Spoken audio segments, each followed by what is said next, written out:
Welcome back to the Context Coaching Podcast. We're joined today by Jolene Fugate, Commissioner of the West Catholic Athletic League. Coach, thanks for being on, taking the time out of your day to talk to us. You're welcome. So we're going to go way back before the commissioner days, and you could expedite this process, but I'd love to get a little bit on your coaching background. So if you could take us through your background as a coach, how'd you end up in the space? What did that look like for you landing your jobs and any subsequent role shifts until you landed in the seat that you're currently in as a league commissioner? Absolutely. So I was a multi-sport athlete in high school, and I went on and played college soccer at the Division I level. I played at San Jose State. I'm a Spartan.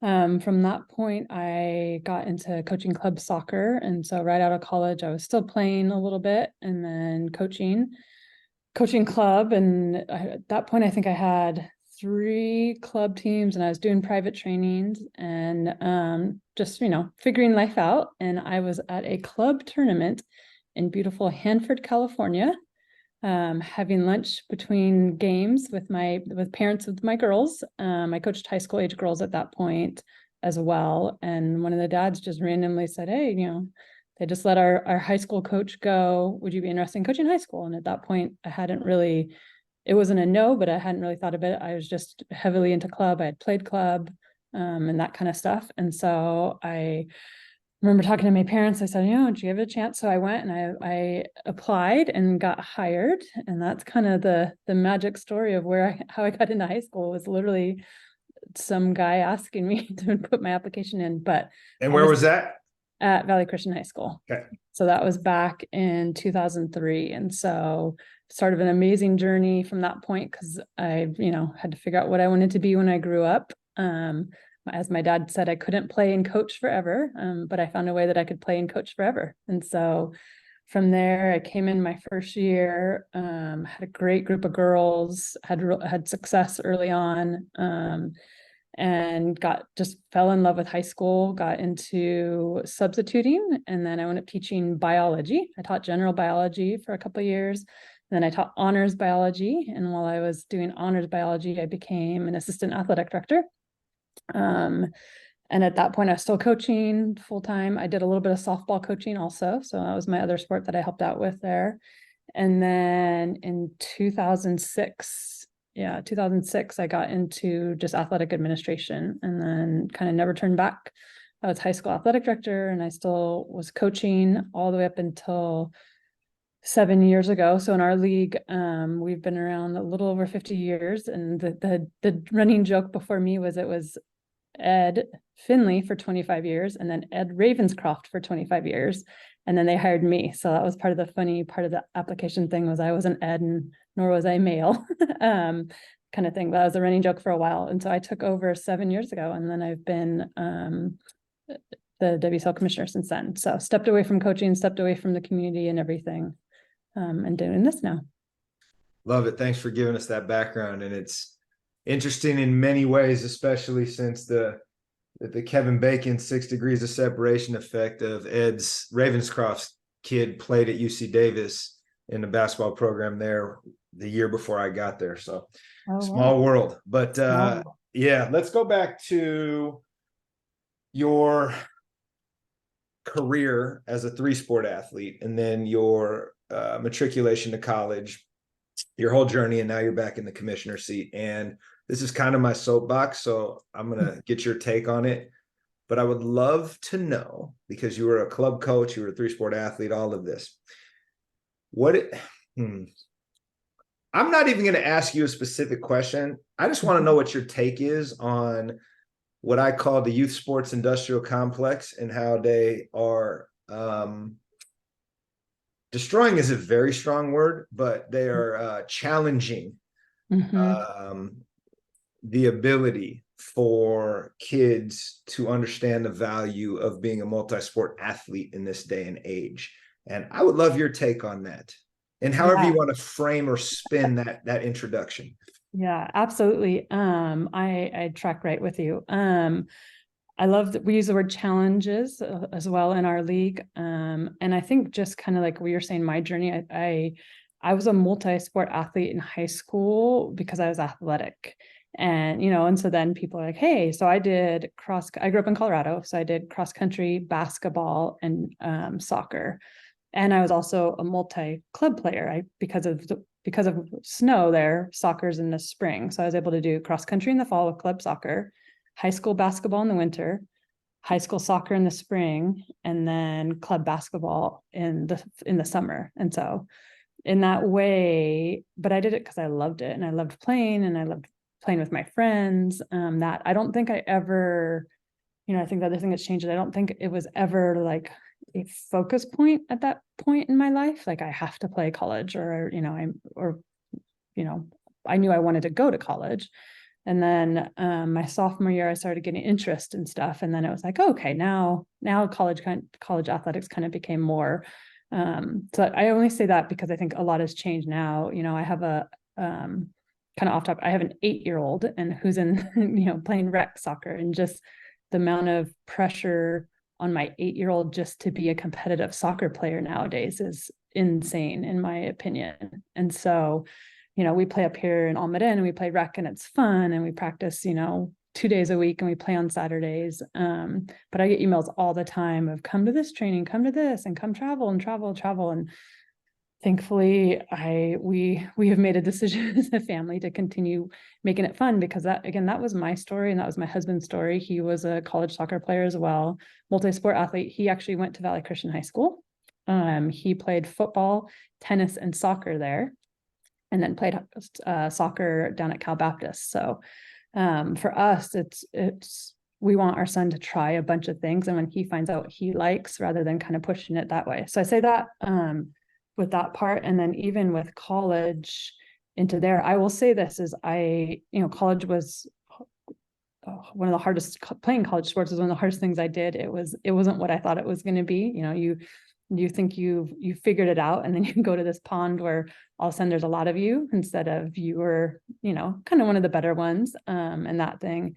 But I also think for me, I had an amazing support system and a great college coach. I played for Philippe Blinn, who wound up my senior year taking over the Pleasanton Rage, which is a big club program up here. And so even that, they pulled him kind of away from college to go develop club soccer in this valley, which is part of all the success they're having up there. And so for me, I think it's really changed. I think that now the specialization, the timing, I have, again, my world is, I have a lot of friends that have the 8 to 12, and I have friends that are traveling with their 8-year-olds, to LA, to Utah, to all these places, which again is not bad. It's a choice for sure. It's just, it's young and it's hard and that kind of thing. And I think for me, it's seeing like what your kids' interests are, and just keeping focused on what the kids' interests are. Because I think, and I say kids because I'm talking young, and then fast forward to high school where I was, coaching when I was coaching at Valley Christian, we had great talented athletes, both when I was coaching soccer, but then as an athletic director of that. And yet I think it was also one of my things was always developing the whole student athlete. So for me, it was one of the things I loved about going from club to high school was in club, you show up, they show up, you're done, you leave, they leave. And that's like your little segment you have of their life. Whereas when you're a high school coach, you're part of their journey, you're part of their life, you're part of their story, they're part of your story, in that way. And I think the thing I loved about coaching high school was the team dinners. We did a team bonding trip. We were fortunate enough, one of my assistant coaches owned a bowling alley down in Morgan Hill. And so we shut it down one night and we'd have a sleepover there every year. And it was a thing with the girls. And we had great success. We won CSS championships and WCAL, but the thing the girls always came back and talked about was the sleepovers and the team stuff we did. And so for me, it was kind of an eye-opening experience early on in my coaching career of, okay, it's the relationships, it's the team building, that kind of stuff. And I think if you look at coaches that are successful now, so now kind of, I'm not that old, but now fast forward a little bit, I think it's the big push from inside out and from Positive Coaching Alliance and everything, just more the transformational coaching. And you see the coaches that are having success, because it depends on how you define success. You know, some people define success as hanging banners and college scholarships and stuff, which can be a part of success. But are those kids, you know, are those student athletes, I guess now they're high schoolers, so I shouldn't call them kids, are those young adults developing into, you know, people that are going to go on and lead the world in the future and stuff? Or are they just transactions? Or are we looking at them as student athletes?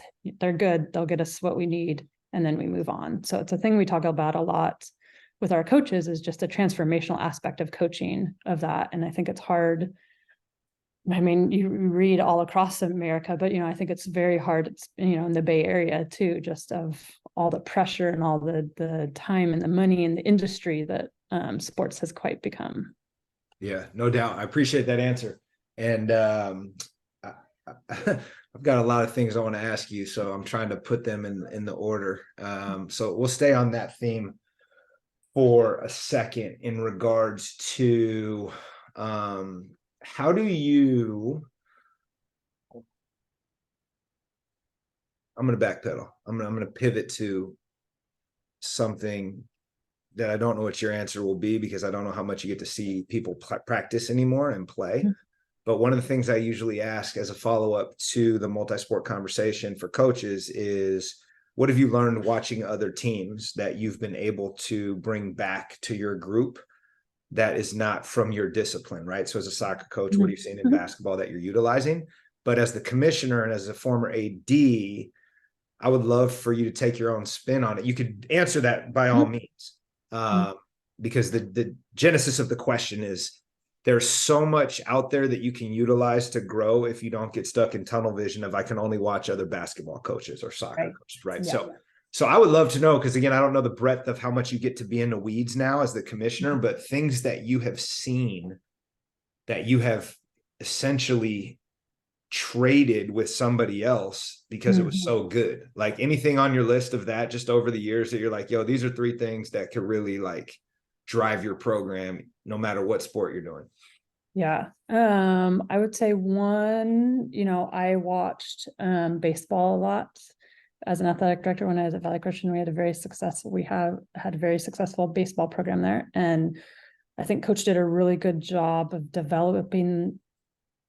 Those boys would run through, you know, a wall for him, and just the repetition part of stuff. And I think sometimes, you know, as coaches, we get into this like competitive side of like, okay, well, this and this, and focusing on the next game and the next opponent stuff, versus like remembering that sport it's a skill and it's repetition over and over again. And so I think taking it back to that and just the basics, I think that's the other thing I've seen both as I, you know, transformed through athletic director and even now as commissioner, that just, again, back to the professionalization and the specialization of sport, of just how simple sport really is, right? And going back to the simplicity of sport.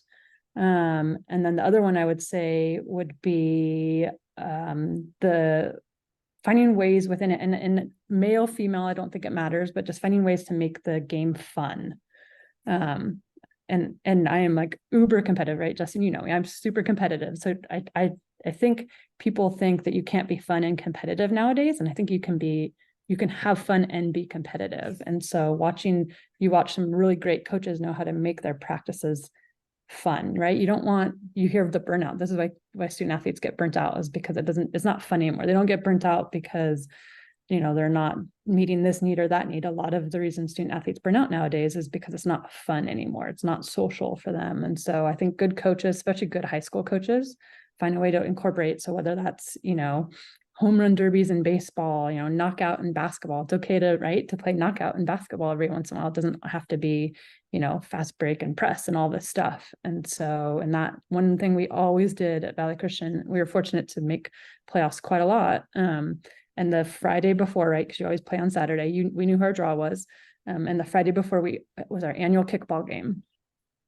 And we played kickball the entire 2 hours of practice, and people thought I was nuts. Like, you have CCS tomorrow, you know, blah, blah, like, but the reality is, if at that point, Justin, my girls aren't ready to compete the next day, I have failed them. Right. And so why not play kickball? And I think that's one thing as coaches is like, you prepare your student athletes to a point, but at some point you have to let them compete, right? At some point, they're the ones out there.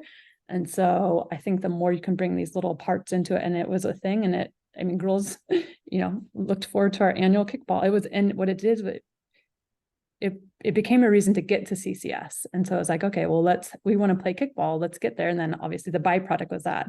So so again, back to the transactional versus transformational, rather than the transaction of, we have to get to CCS or we're failures, it was transform, like, this is fun, this is a cool community event we do. And oh yes, we get to compete in CCS the next week, or as long as we got to stay in it. So No doubt. I think that's great. One of the best practices we ever had was during COVID, like hangover, when you still had kind of lurking around, and we basically couldn't go in the gym. So we went and played spike ball at the beach and beach volleyball. And it was like, we had a big game the next day, and it was like, we were better than we were ever before that. And I think, like, to your point, the hay's in the barn at that point, like, you're not going to get much better. So might as well do something that's going to lighten the burden that they're carrying. So I love that. Yeah. All right, I'm going to pivot to commissioner hat now, and I'm curious about a couple of things. And again, run with this how you want. What are the challenges that continuously land on your plate as a commissioner that could easily be resolved if people had information? Meaning, right, there's coaches that primarily listen to this thing, there's a handful of parents, but the stuff that's landing on your plate, like, if you give us like a blanket overview of, like, these are the things that keep coming up and this is a solution if people would take the time to deal with it. Oh wow. I think the biggest one is communication, right? I think a lot of issues arise from, and I hate to use the word poor communication, inaccurate communication. And so I think right now, especially in age, right, these kids, these families, everybody communicates in such a fast, rapid way. And I think as coaches, whether we like it or not, right, I think it's important to update your communication, meeting people where they're at. And I think right now, that and the opposite too of that is saying, like, teaching them when there's not an appropriate time to have communications and stuff. And so, one of the things social media has done to the game is, before that student athlete walks off the field, their success is on social media. But guess what? Also on schools' websites. But guess what's on the social websites? Right? Their friends are tweeting the bad stuff. And so in that way, understanding with our student athletes that by the time they walk off, so that's the difference, right? When I played and I got home, usually, I'd hear stuff from my parents in the car, but by the time I got home, you could, take a shower, eat dinner and stuff before you even kind of had to think about it. But these student athletes, they get off the field, they pull up in their phone, and people are already, either, if they had a good game, it's great to open, but if they had a hard game, they know it first, right? And then to open their phone and see them being criticized on social media platforms is hard. And I think that's why I say communication, because we'll see it a lot in just different ways, and it leads to sportsmanship issues. It leads to, it's the snowball effect of things. And so I think for coaches, just having that conversation with student athletes too, that, it's hard to, because gone are the days where you can say, just leave it at the field, right? Unfortunately, all that follows you everywhere nowadays, of that. So I would say communication and open communication.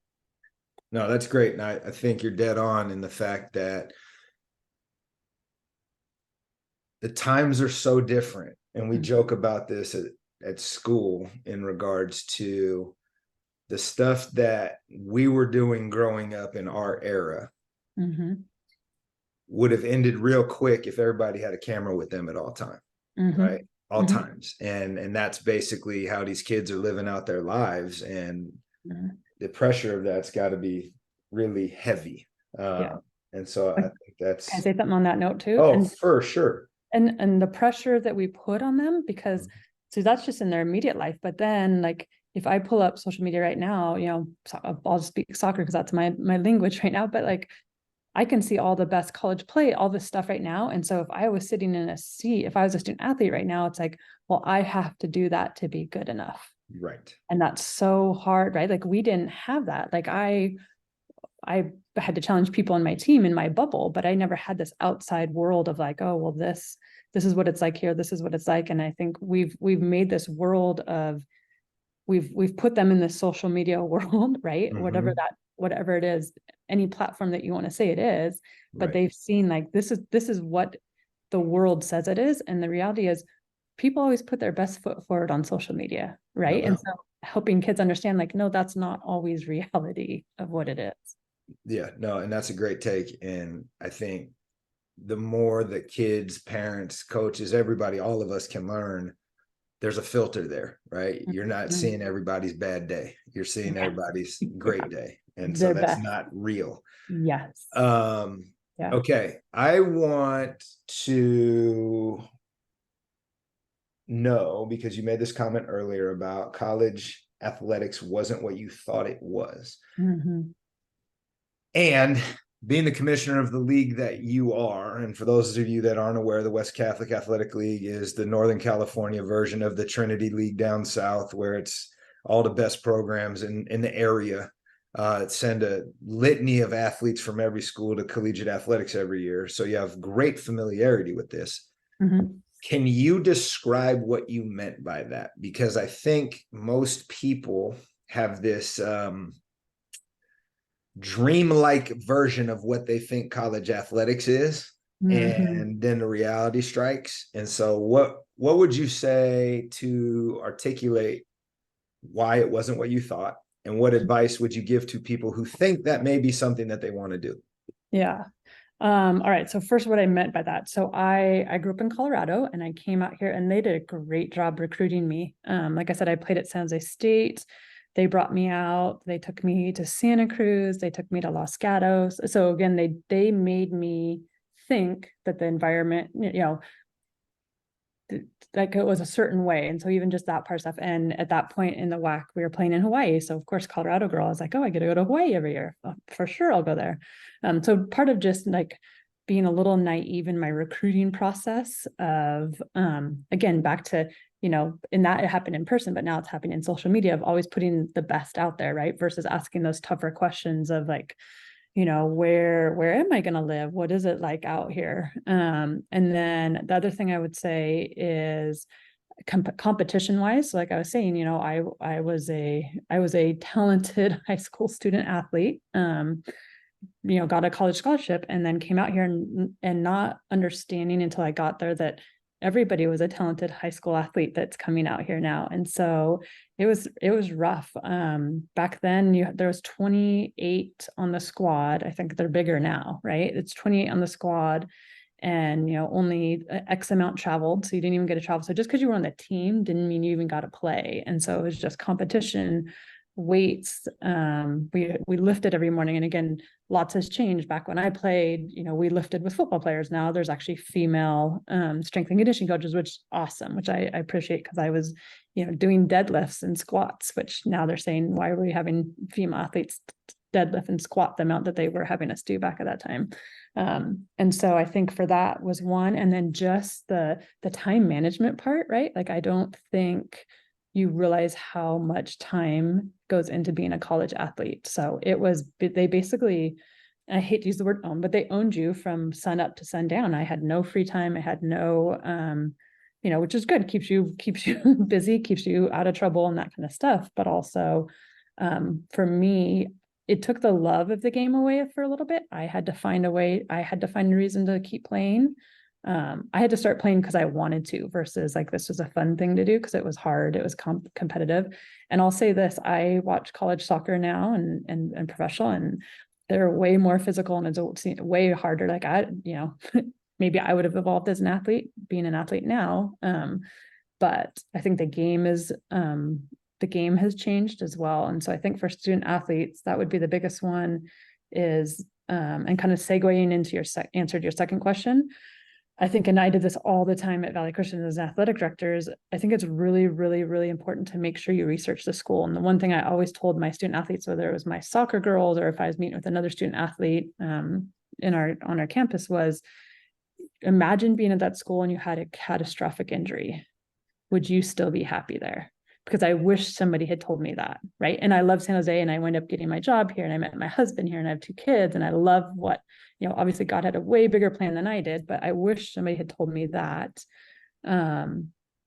Because I think I think right now everybody gets so into like the stuff and no, we don't even open the NIL Pandora's box that's coming through. But it's like, now you can make money to go to a college and all these kind of things. And so I think it's a little bit of a hard lesson for student athletes, and we see a lot. And so we really focused on, like you're saying, especially, when I was at Valley Christian, we had athletes that were driven to go play the D1 level, but that we also had athletes that were very talented that said, I want to play, and we found a place to play. So that would be the kind of the other prong of it, is if you have that passion and that drive inside you, there's a place to play. And I always like to tell them this, like, everybody thinks like it's like D1, D2, D3. And the reality is it's more like this. And so having people understand that, like, just because you don't play at D1, some of the lower D1 schools, the D2 schools are better than some of the lower D1. And so again, back to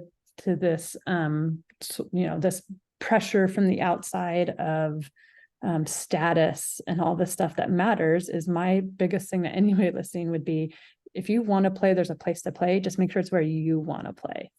It can't be where, it's trendy or, they have cool gear or that kind of stuff, because you're just going to get there and be miserable in that. And then literally going and actually spending a couple days, because again, they flew me in, I got to go to a football game. It was a fun weekend, right?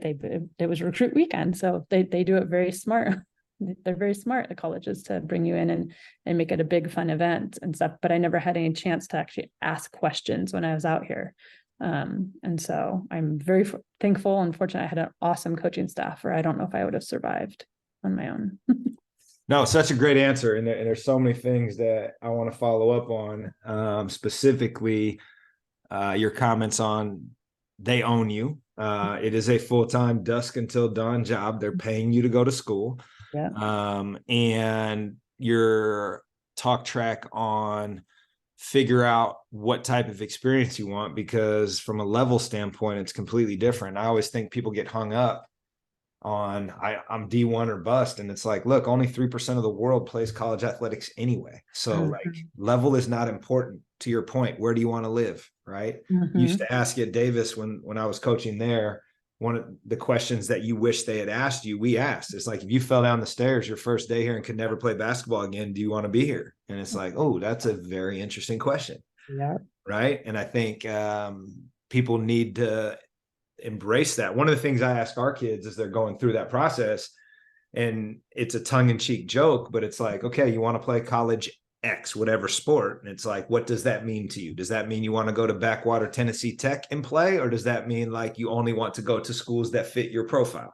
And It's like, oh, I've never thought of that. Yeah, well, that's probably step one in figuring out how badly do you want to do this. Yeah. Let me ask the following, and you've got 3 levels of this, and you can tackle it in any way. So I usually say, what is it? You have a background as an assistant, right? You coached club, you worked as an assistant AD, then an AD, then a commissioner. But what I usually ask, because this is designed to be a database of mentorship for coaches, is what is it that you realized that you still needed to figure out when you took over? Because as well as you're prepared, another running joke amongst us is like, you're never ready. So until you get there and start taking the reps. But what is it in each of those spaces, or if there's one in particular you think is valuable that like you realize right away, like, oh, wow, I'm not prepared for this. I need to figure this out. Yeah. Well, so it's funny because I would say it's the exact opposite of what I said earlier, in that the thing I loved about going from club to high school was I was part of the community. I had there was more involvement. So I'd say the thing I didn't expect coming in right now was there was more involvement.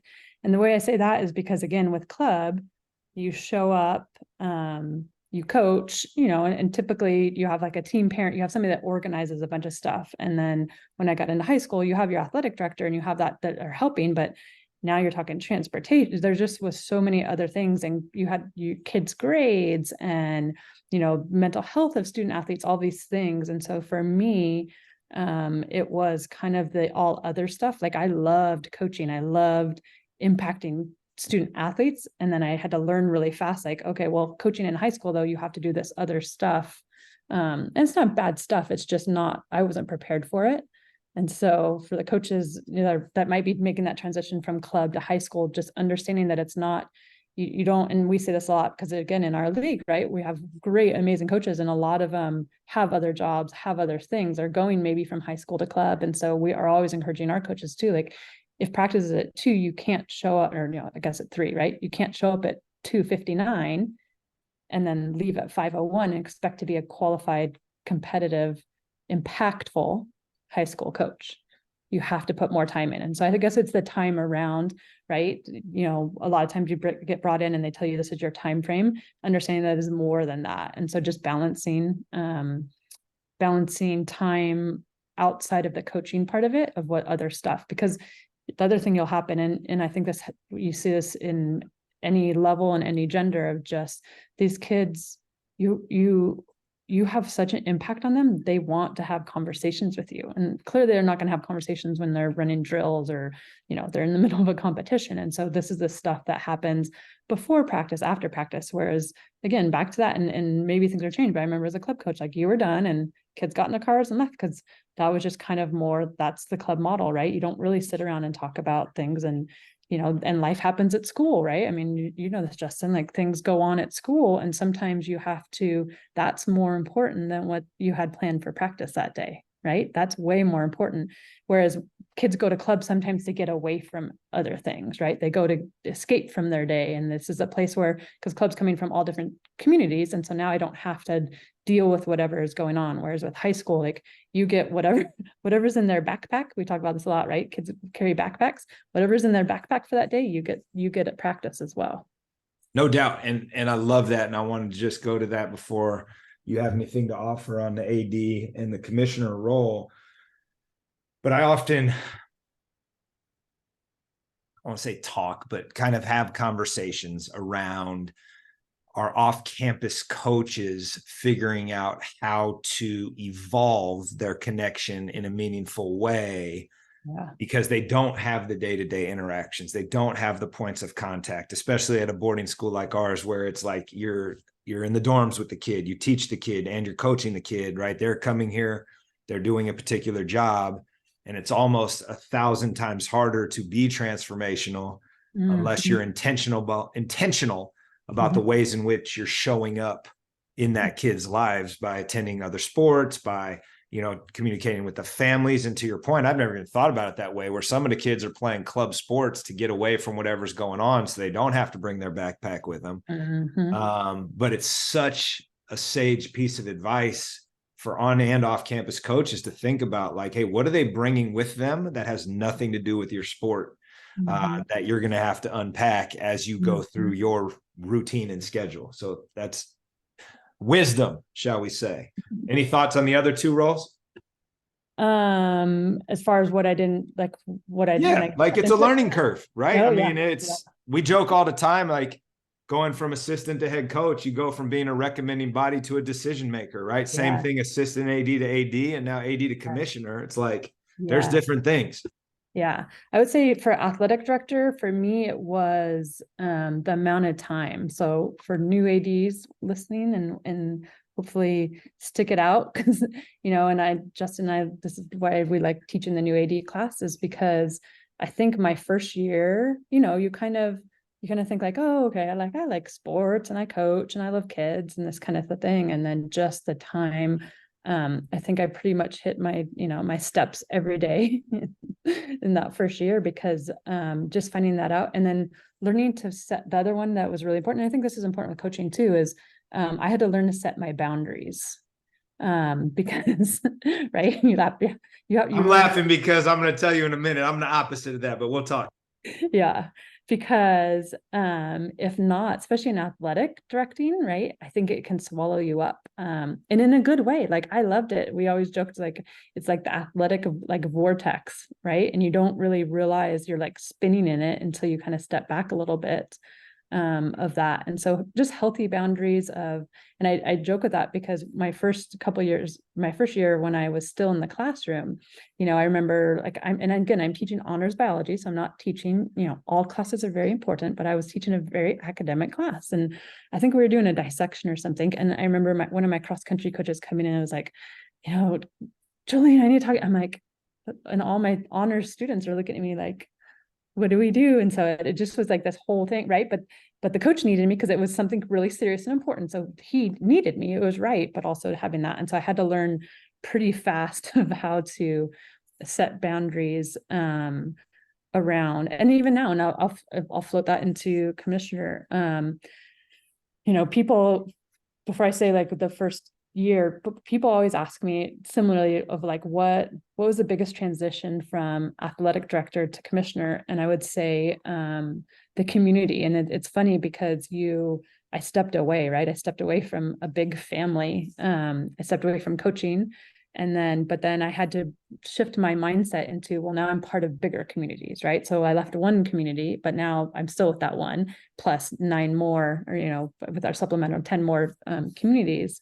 And so for me, it was learning. It was really hard I would say probably first 6 months, because I am a people person and I'm relational. And so to go from athletic director to commissioner, I went from like, an island of 5,000 to like an island of 1. And it was like this really weird transition for me mentally of feeling like a lot of times, a lot of my decisions, right? I am, in coaching and in an athletic director, there's always somebody above you. And all of a sudden it's like, well, I am the above, right? And so sometimes I feel like I'm on my branch by myself. And yet understanding I'm not, right? I have all my principal's council and stuff supporting me and that kind of thing. And so I think for me, it was an interesting mental shift of being engulfed in that vortex of high school athletics. It's fun and energy and excitement and exhaustion and frustration, all the emotions that come with it, into like, it like all went away. And so finding that my different parts of this. And so I'd say I actually relate it very much to the college athletic experience, as I had to figure out what fills my backpack, right? What helps me get through the harder parts of commissioner, because a lot of being commissioner is dealing with a lot of the issues. Obviously I do all the scheduling, all that kind of stuff, but doing it with issues. And so for me, it's finding ways to be involved with the student athletes. So back to what you're saying, like I don't get to go to practices, but I get to go to games and playoffs, and we do a sportsmanship summit, and I'm, and helping do these things and that things and being involved in the section. And so for me, it was figuring out kind of the transition from high school to college of like, oh, okay, well, sports meant this to me, and now it's meaning this to me. Same thing happened to me between athletic director and commissioner of like, this is what high school athletics meant to me, and now this is what it means to me. In that way, if that makes sense. No, it makes perfect sense. And boy, it wants me to go down a rabbit hole, but we don't have time for that. So I'm going to do some low-hanging fruit here. What is something as an AD and as a commissioner that is a enhancement that you made at each of those stops based on things that were no longer working that you could offer to others? Oof. We talk about changes. I'm gonna come in and this is how I'm gonna fix it. But like realistically, 7 years in hindsight, right? What are some tangible things that like hasn't been just keeping things moving, but no, we made this significant pivot as a result of X, right? And if you don't have one from both places, cool. But I'm curious if you have one that's front of mind. Yeah. I would say, commissioner is a little bit easier to come to mind first. So I'll think about athletic director while I'd share this one. But for me, and again, this was kind of a birth out of, again, finding my connection to the communities and finding ways to connect the communities back together because of, again, just how athletics and times are changing and everything. Is we as a league, when I took over, we did a sportsmanship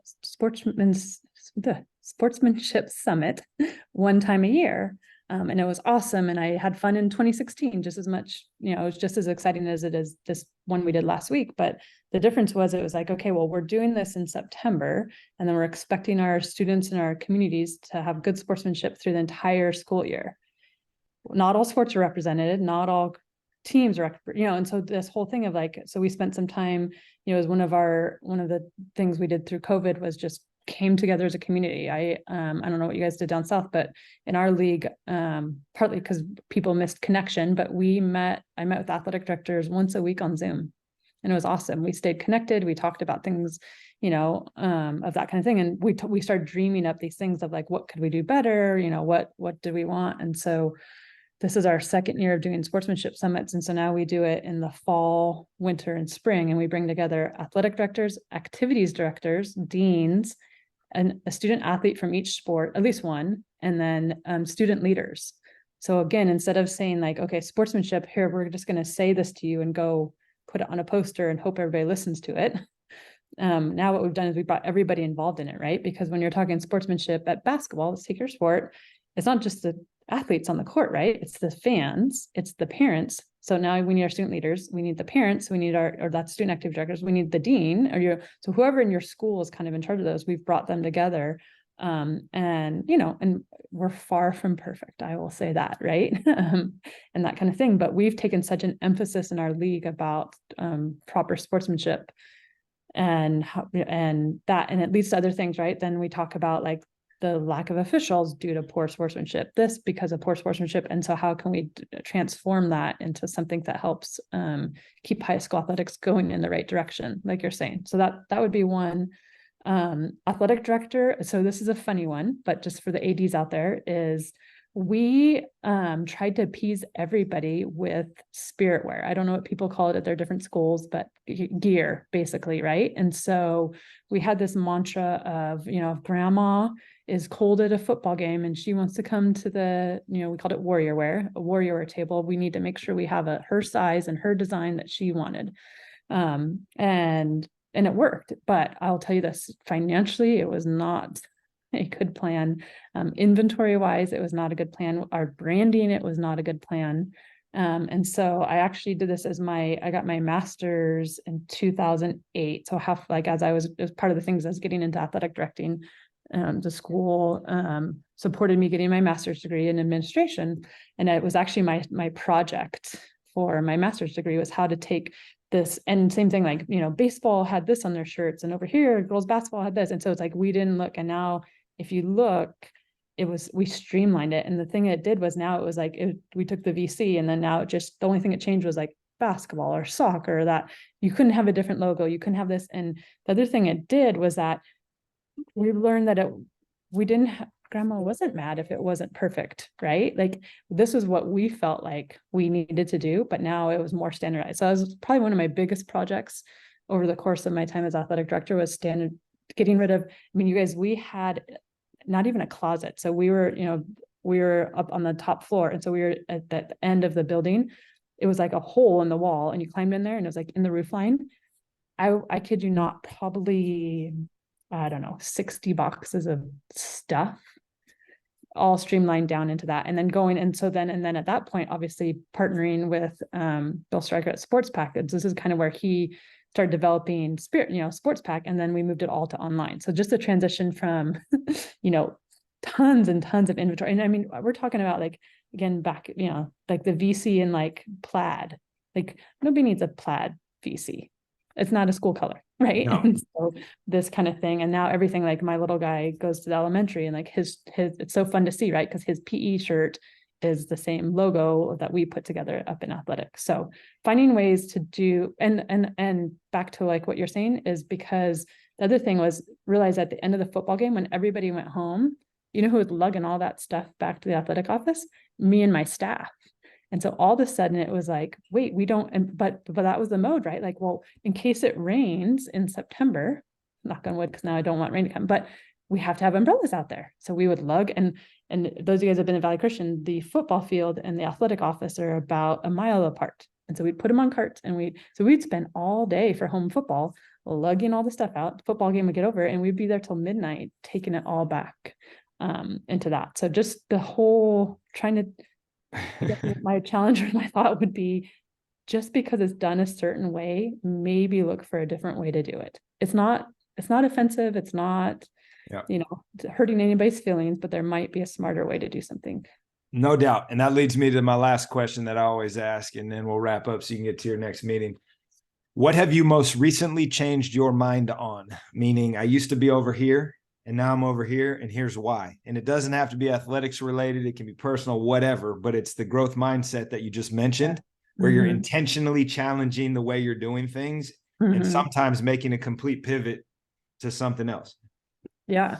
Well, an easy one comes to mind, and actually, especially since we're talking to coaches, is And I think this is the COVID/COVID hangover. I think for me, prioritizing my family. I know that sounds so bad. I was fortunate, like I said, so 8 years ago, so I had my son while I was athletic director and coaching. And now I have a daughter as well and stuff. And just realizing that athletics and the world and everything will still exist if I take a break with my family. And so I think that, right, you laugh, but it was one of those where, because I think that's one thing we do, right, as coaches, as athletic directors, is we're hard workers, right? My parents instilled hard work. I learned to work hard. I think it was what helped me succeed in college athletics, right? It was when things got hard, I didn't quit, because I think that's what a lot of kids now, student athletes do nowadays, is just quit and find something easier. So that's one of the things I always start off when I'm speaking at like my sportsmanship summit is I challenge the student athletes. I am standing up here because of sports, right? I'm standing in front of you. I'm in my role today because of high school athletics, because of all the lessons, all the coaches, all those things that people have taught me is why, obviously with a bunch of education and hard work and ups and downs. But the reality is the things I learned as an athlete is what's helping me be successful where I am today. Yeah, no, great answer. And great place to stop. Appreciate you taking the time out of your day and dropping the wisdom, and wish you the best in your next meeting. Thank you.